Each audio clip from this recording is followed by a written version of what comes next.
Mw'isoni nyinshi babuze uko bagira, basa n'abasabye uwo bimye. Uyu munsi SADC yashize irataha.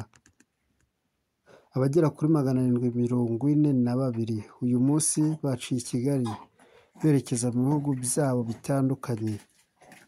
Ni urugendo bahagurutse mu mujyi wa Goma berekeza umujyi wa Rubavu, niko baciye Musanze paka bageze i Kigali.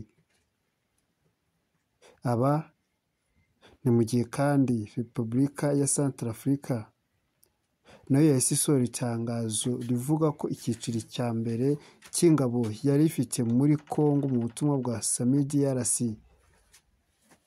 cyatashye, aho biteganyije ko bazagera ejo ku munsi w'ejo tariki 13 mu bihugu byabo, cyane cyane muri South Africa cyangwa se muri Afurika y'Epfo.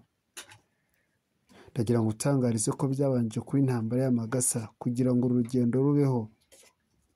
Habanje intwaro, hakurikiyeho abasirikari babo bamanitse ibendera ry'umweru rivuga ko batsinzwe, nubwo umuvugizi wabo abasha gutangaza ko iryo bendera barimanitse kugira ngo bereke ingabo z'u Rwanda aho bahagaze. Ariko se wabyizera? Reka dutegereze ahazaza habo. M23 ikomeje umurego ndetse ikomeje gushyira imbaraga cyane ku rugamba, aho yiteguye gufata ibice byinshi ndetse ikagera na Kinshasa. Mwakoze kudukurikira.